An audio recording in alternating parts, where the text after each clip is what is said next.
सभी छोटे बड़े श्रोताओं को सुनीता भटनागर का प्यार भरा नमस्कार। ऑडियो स्टोरीज के हमारे चैनल कहानी जगत में आप सभी का स्वागत है। हिंदी कहानियों की श्रृंखला में आइए आज सुनते हैं विजय कुमार सप्पत्ति जी द्वारा रचित कहानी टिटलागढ़ की एक रात। बात कई साल पुरानी है, जब मेरी नई नई नौकरी नागपुर में लगी थी। मैं एक सेल्समैन था और मुझे बहुत टूर करना पड़ता था। मार्च महीने के दिन थे, दोपहर का वक्त था और तेज गर्मी से मेरा बुरा हाल था। बुरा हो इन इलेक्ट्रिसिटी डिपार्टमेंट वालों का। कमबख्तों ने उस दिन बिजली काट रखी थी। मेरा दिमाग बहुत खराब था। अचानक मेरे फोन की घंटी बजी। मेरा खराब मन और चिड़चिड़ा हो गया। एक तो उमस भरी गर्म हवाएं खिड़की से आकर हाल खराब किए जा रही थी और ऊपर से ढेर सारा काम, मार्च का महीना, टारगेट चेजिंग। एक सेल्समैन की जिंदगी कितनी बेकार हो सकती है, ये तो कोई मुझसे आकर पूछे। फोन की घंटी लगातार बज रही थी। मुझे पक्का विश्वास था कि ये जरूर मेरे बॉस का होगा, मुझे कोई ना कोई काम दे रहा होगा। खैर, बड़े अनमने मन से फोन उठाया और कहा, hello, this is Rajesh from safety products private limited. उधर से बॉस की खरखराती हुई आवाज आई। राजेश, तुम आज के आज ही टिटलागढ़ में जाकर वहां के स्टील प्लांट में परचेज ऑफिसर से मिलो। मैं फैक्स भेज रहा हूँ, सारी डिटेल्स उसी में हैं। मैंने मिमियाते हुए कहा, सर बहुत काम है, अगले हफ्ते चला जाऊं। बॉस ने बहुत प्यार से कहा, नो डियर, अगले हफ्ते कोई और काम दूंगा। गो get it done and report me soon. Phone cut गया और मेरा दिमाग और खराब हो गया। कुछ दोस्तों को फोन किया तो पता चला कि टिटलागढ़ जाने का एक ही रास्ता है और वो है ट्रेन से। मुझे रायपुर के पास दुर्ग जाना होगा और वहां से दुर्ग से विशाखापट्टनम तक एक पैसेंजर ट्रेन जाती है जो रात को टिटलागढ़ पहुंचाती है। मैं सोच ही रहा था कि फैक्स आ गया। उसमें उसे स्टील कंपनी की डिटेल्स थी और उस परचेज ऑफिसर की डिटेल्स दी गई थी और उस कंपनी की ज़रूरत की इंस्ट्रूमेंट्स की लिस्ट भी दी गई थी। पढ़कर लगा कि ये तो 100% सेल्स है। मेरा टारगेट कुछ और पूरा हो जाता। खुशी की बात थी। मैंने जाने का फैसला कर लिया और समय देखा तो दोपहर के 12 बज रहे थे। रेलवे स्टेशन में फ़ोन करके ट्रेन की बाबत पता किया तो एक ट्रेन थोड़ी ही देर बाद थी जो कि मुझे शाम 5 बजे तक दुर्ग पहुंचा सकती थी। फिर वहां से शाम को 7 बजे दूसरी गाड़ी, मतलब मुझे अभी ही निकलना होगा। यही सोचकर सारी पैकिंग कर ली। वैसे भी एक सेल्समैन का बैग हमेशा पैक ही रहता है। मैं स्टेशन निकल पड़ा। स्टेशन जाकर देखा तो इतनी भीड़ थी कि बस पूछो ही मत। लगता था कि सभी को बस कहीं ना कहीं हमेशा जाना ही होता है। स्टेशन में ही आकर पता चलता है कि हमारी जनसंख्या बढ़ती ही जा रही है। मेरी ट्रेन जो बॉम्बे से हावड़ा जा रही थी वो प्लेटफॉर्म पर आ चुकी थी। टिकट लेकर बैठ गया। थोड़ी देर बाद टिकट कलेक्टर बाबू आए तो उन्हें खुशामद करके एक रिजर्वेशन की बर्थ ले ली और उस पर पसरकर सो गया, ये सोचकर कि क्या पता रात को नींद मिले या ना मिले। थोड़ी देर बाद ही किसी ने उठाया, बाबूजी, आपका स्टेशन आ गया। बाहर देखा तो दुर्ग स्टेशन का बोर्ड लगा हुआ था। खैर, बाहर आया, थोड़ी पूछताछ की तो पता चला कि दुर्ग विशाखापट्टनम पैसेंजर शाम 7 बजे निकलेगी। मैंने घड़ी देखी, करीब 1.5 घंटे का समय था। मैंने सोचा कि पता नहीं रात को वहां टिटलागढ़ में मुझे कुछ खाने को मिलेगा या नहीं, अभी ही कुछ खा पी लेता हूँ। स्टेशन के बाहर एक ढाबा था, उसी में बैठकर दाल रोटी खा ली और एक गिलास लस्सी पी ली। पेट भर गया और रात के लिए एक टिफिन भी बंधवा लिया। एक थम्सअप कोला की बोतल लेकर उसे आधा पी लिया और फिर उसमें रम मिला लिया। कोला में सोमरस मिलाकर सफर करना हर एक योग्य सेल्समैन की निशानी है।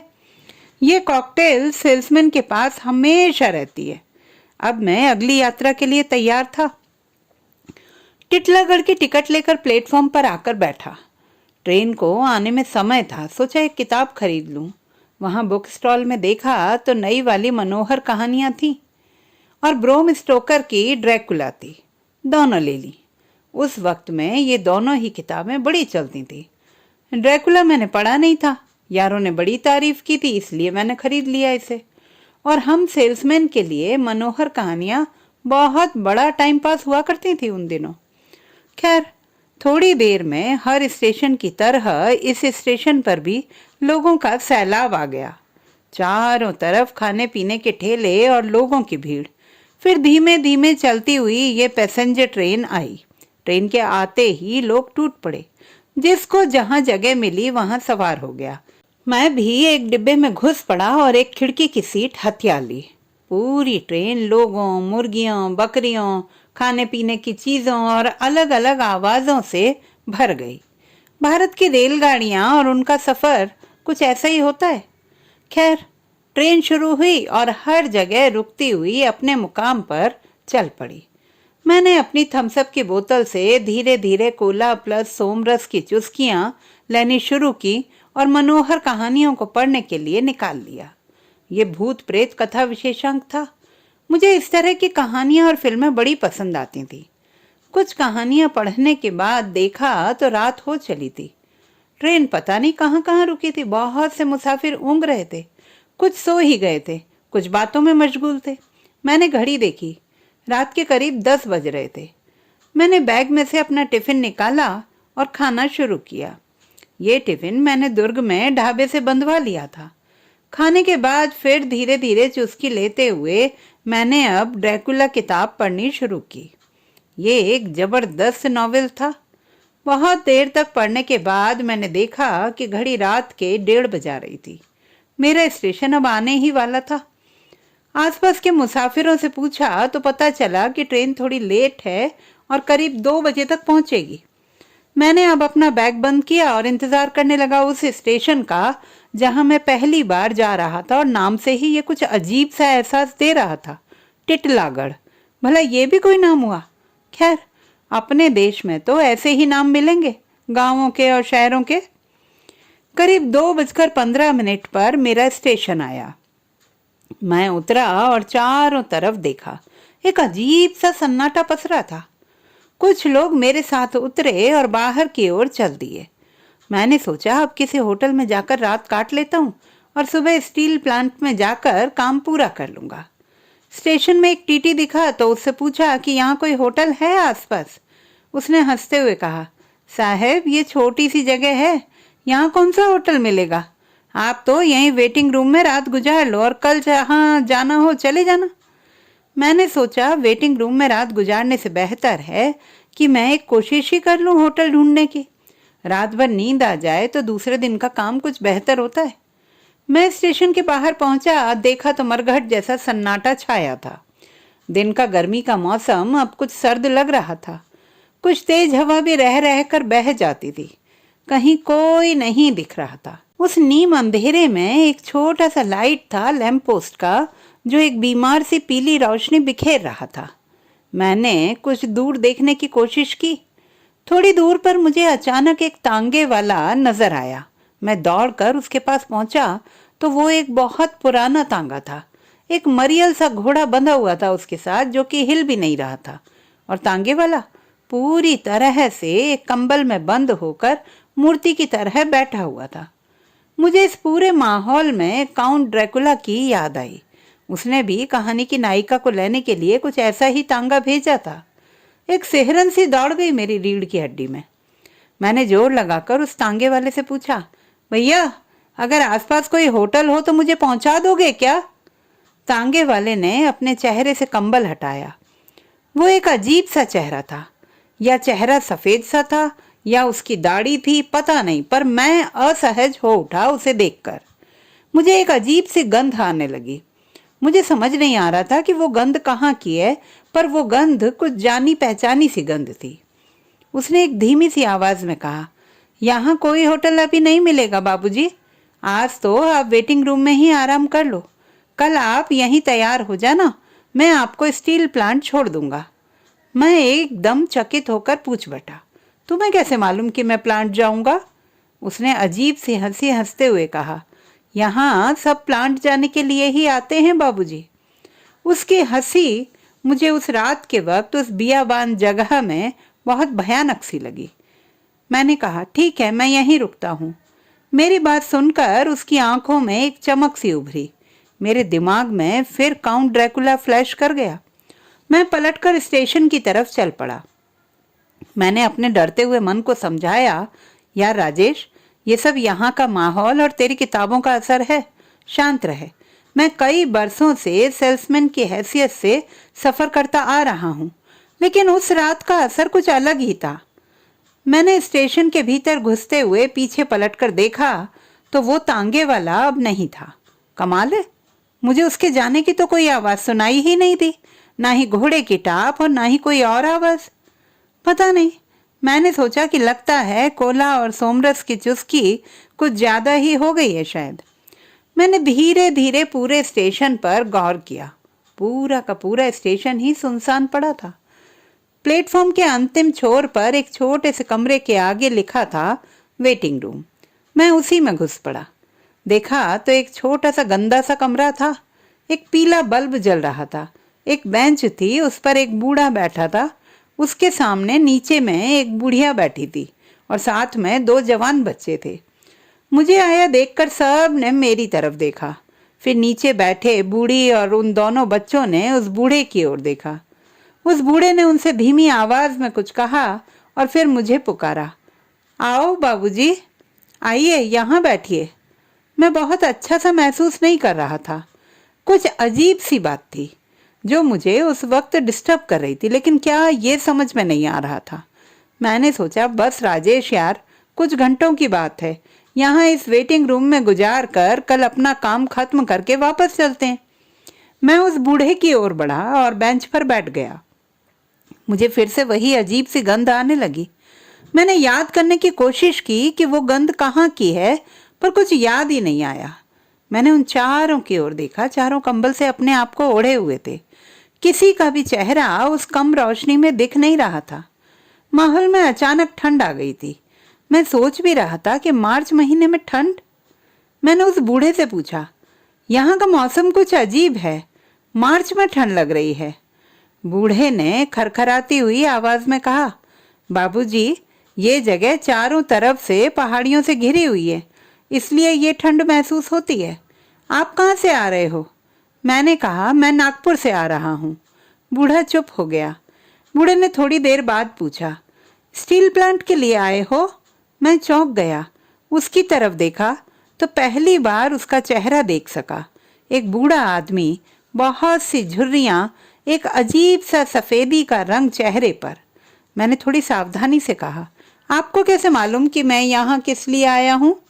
बूढ़े ने हंसकर कहा, यहाँ सब उसी के लिए आते हैं। मुझे फिर से बहुत तेजी से वो गंध आई।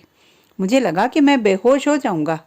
मैंने फिर उनसे कहा कि आप लोग कौन हैं और कहाँ जाएंगे?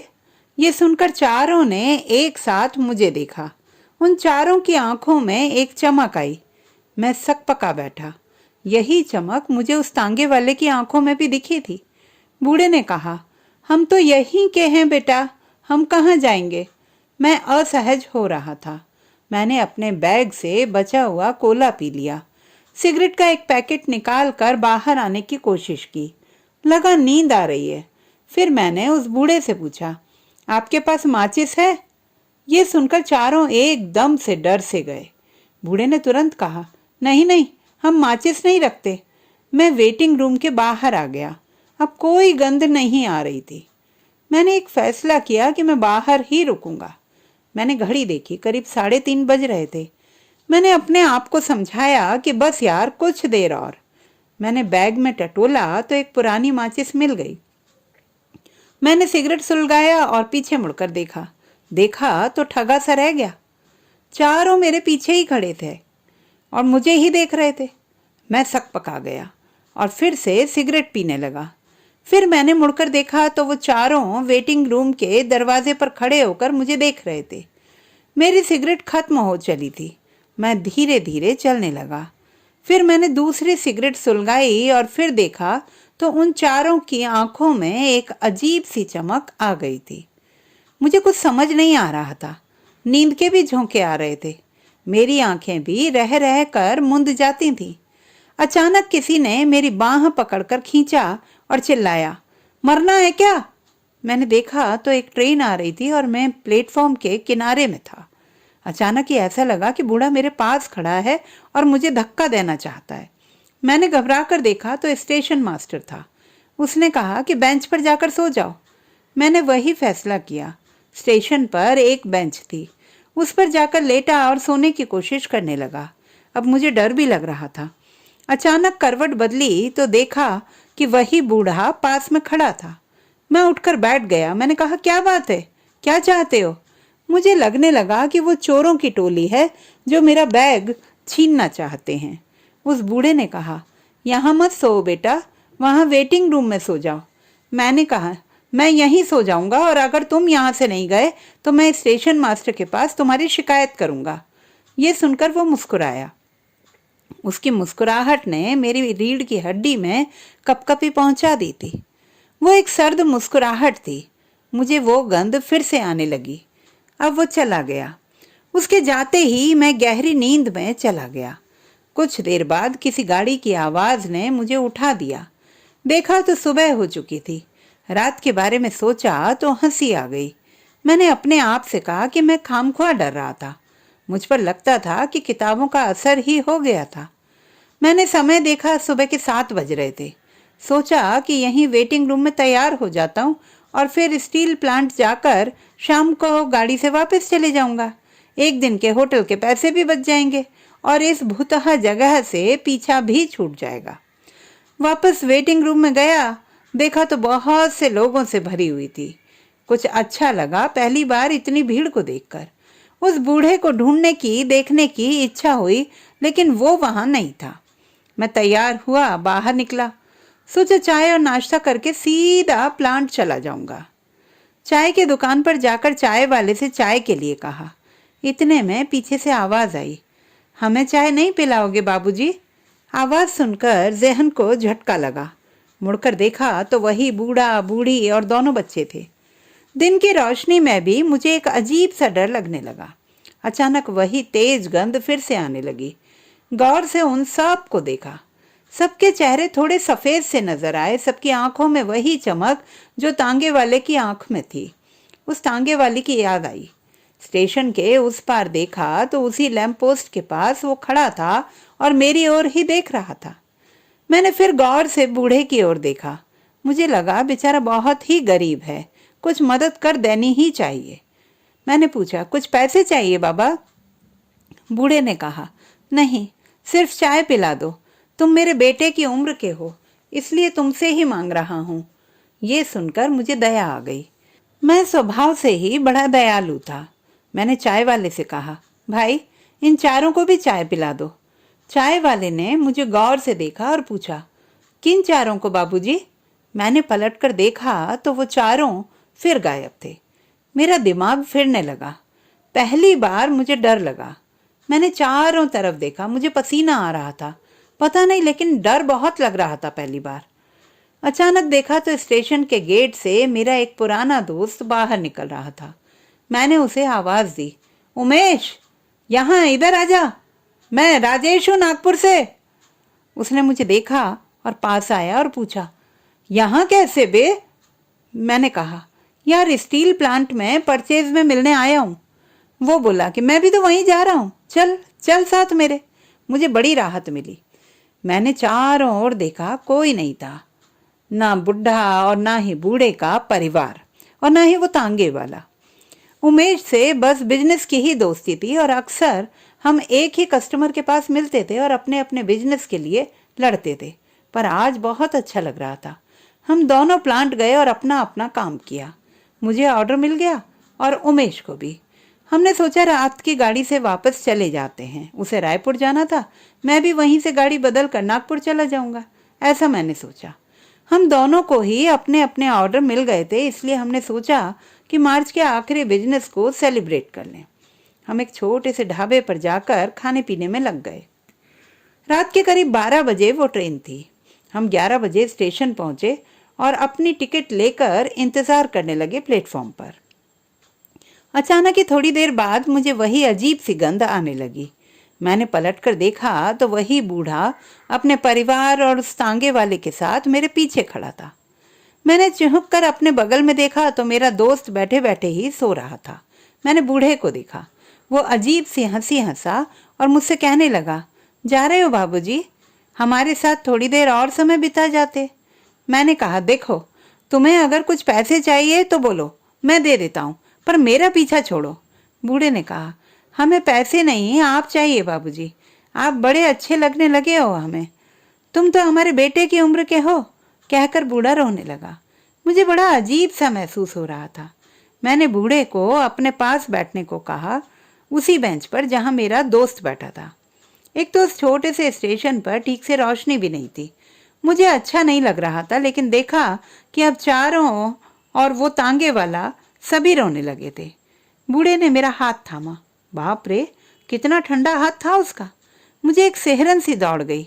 एक तो वो अजीब सी गंध, दूसरा ये ठंडा हाथ, और फिर उन सब का रोना। मेरे दिमाग में एक अजीब सी तारी छाने लगी। मेरी आंखें मुंदियाने लगी। अचानक ही गाड़ी के आने की आवाज़ आई। मेरा दोस्त हड़बड़ा कर उठा और मुझसे बोला, अबे चल, ट्रेन आ गई है। मैं भी हड़बड़ा कर उठा। ट्रेन को देखने के चक्कर में इन सब को भूल ही गया। ट्रेन आई, हम दोनों जाने लगे। मेरा दोस्त चढ़ गया ट्रेन में। मैं चढ़ने लगा तो बूढ़े ने आवाज़ दी, बेटा जा रहे हो हमें छोड़कर? मुझे अजीब सा लगा। मैंने सोचा कुछ, और फिर जबरदस्ती बूढ़े के हाथ में कुछ रुपए रखकर झुककर बूढ़े के पैर छूने चाहे। उन दिनों मैं हर उम्र दराज व्यक्ति के पैर छू लिया करता था। देखा तो बूढ़ा मुड़ गया था। उसके पैर उल्टी दिशा में थे। मैंने सिर उठाकर कहा, बाबा पैर तो छूने दो। देखा तो उनका चेहरा मेरी ही तरफ था। फिर नीचे देखा तो पैर उल्टी तरफ थे। मुझे एक गहरा झटका लगा। मैं जोर से चिल्लाया और बेहोश हो गया। थोड़ी देर बाद किसी ने मेरे चेहरे पर पानी डाला। आंखें खुली तो देखा कि मेरा दोस्त उमेश था। मैं गाड़ी में लेटा था और गाड़ी चल रही थी। उमेश बोला, साले ज्यादा पीता क्यों है जब संभलती नहीं है तो? मैं अटक अटक कर बोला, भूत। वो हंसने लगा, भूत? अबे इस दुनिया में भूत कहाँ होते हैं? ये सब बेकार की बातें हैं, तू सो जा। मैं फिर सो गया या फिर बेहोश हो गया था। बहुत जोर जोर की आवाज़ें आ रही थीं। बड़ी मुश्किल से मैंने अपनी आंखें खोली। देखा तो कोई स्टेशन था। उमेश पहले ही उठ गया था। मुझे देखकर बोला, उठ जा राजेश, सुबह हो गई। मैंने पूछा, यार कौन सा स्टेशन है? उसने कहा, रायपुर है, मैं उतर रहा हूँ, तू यहीं से दूसरी गाड़ी ले ले नागपुर के लिए। चल तुझे बिठा देता हूँ। हम दूसरे प्लेटफॉर्म पर पहुँचे। वहाँ एक गाड़ी थी जो नागपुर जा रही थी। उमेश जाकर टिकट, अखबार और चाय ले आया। मेरी हालत कुछ ठीक नहीं थी, कल का ही असर था। उमेश ने टीटी से बात करके एक जगह दिलवा दी। मैं अपनी सीट पर बैठ गया। उमेश चला गया। मैंने चाय पी और अखबार खोला। तीसरे पेज पर एक खबर पर मेरी निगाह रुक गई। मेरी सांस अटक कर रह गई। उस खबर में उस बूढ़े का परिवार का फोटो उस तांगे वाले के साथ था। जल्दी जल्दी खबर पड़ी तो सन्न रह गया। वो पूरा परिवार उस तांगे वाले के साथ टिटलागढ़ के पास एक एक्सीडेंट में 2 दिन पहले ही मारा जा चुका था। सब की लाशें मिल गई थी, लेकिन उसके तीसरे बेटे की लाश अब तक नहीं मिली थी। तस्वीर गौर से देखी तो उसके बेटे का भी एक फोटो दिया हुआ था, जिसकी लाश अब तक नहीं मिली थी। उसका चेहरा मुझसे मिलता जुलता था। मैं सिहर कर रह गया। मैं पत्थर सा बनकर रह गया।